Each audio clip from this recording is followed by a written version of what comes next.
Hey, hi Chirag, welcome.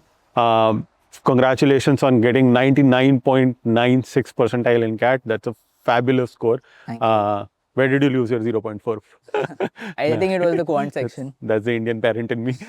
So, I wanted to know from you, how did you go about deciding that whether you want to do your self preparation, because you've been fantastic throughout your career. So that must come along with a lot of confidence that I don't need any external help. I can do it myself. Just give me the books. But how did you decide about, that you want external help? And then how did you pick the right external help for yourself? Right. So since I did my CA before I decided to go for an MBA, and from where my school days itself, I usually prefer self-study, but I always look for some resources to start off with. And one of my building friends, he got into IIM Calcutta last year. Oh. So I just met him and asked him how he did his prep, and he did his prep from iQuanta.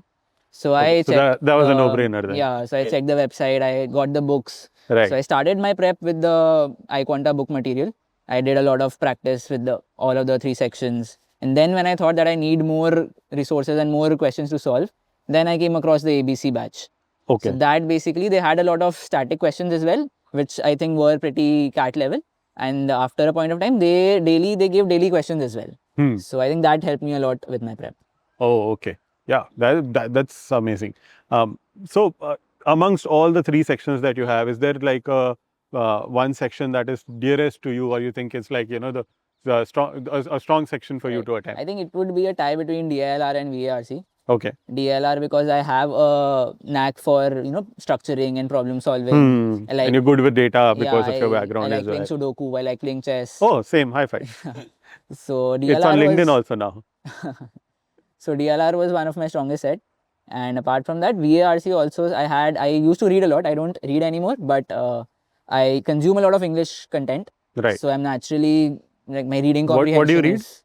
Earlier I used to read different novels, Okay. comics, novels. Nowadays I read more like general articles. Okay. But like generally TV shows, watching TV shows, movies, I generally watch in English. Good diversity of the Yeah. content that you're Right. So that's why absorbing. my like general comprehension is, I think it's at a good level. So VRC was also comfortable for me. Okay.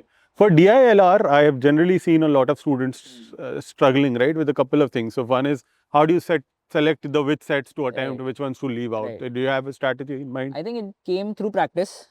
There are different kind of sets, and when I practiced a lot of sets, then I knew that okay, I'm comfortable with, say, maybe data interpretation. Okay. So even in my exam, I saw that okay, out of the sets, one set was DI. So I targeted that set first. I cracked it, and then I moved on.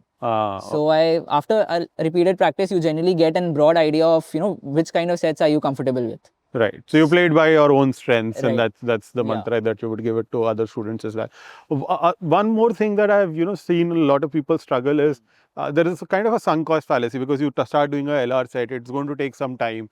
Midway, you are like, I am 80% sure I got this, but at the same time, you're not there yet. Right. So, and then sometimes it ends up that you spend the entire 10 minutes and you still don't have the answers. So how do you judge? Like, or did you also have that problem? Yeah, so it happened with me a lot in my mocks when I started with mocks initially.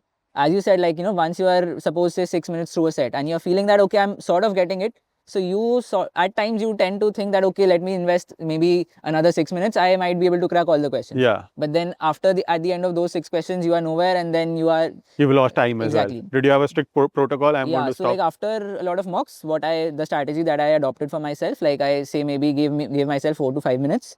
If in those 4 to 5 minutes, I'm confident that, okay, this is going somewhere. Then I continued with that set, and I targeted to complete a set in, say, 10 minutes. And if, like, say, after 4 to 5 minutes, I'm feeling, okay, I have no clue, what should I do next? Then I just left the set and moved on to another set. Oh, okay. That's a sound strategy to have. And what was your experience with the ABC batch? It was a great experience. Like, as I said, I wanted resources and materials to practice from. I'm comfortable practicing myself, but I need good resources for that. And the ABC batch they had a lot of static questions as well for all the 3 sections. And after a point of time in the Facebook group, there was daily, CAT level questions that were coming. Right. So throughout the entire period that I did keeps you engaged. Yeah, exactly. Yeah, of course. Now that you have 2 potential IIM people from the same society, I'm sure you would be recommending, or you would be the flag bearers in your area for more people to join iQuanta and land up in IIMs. So that's a great one. It was a pleasure talking to you, Chirag. All the best in your journey ahead. Thank you so much.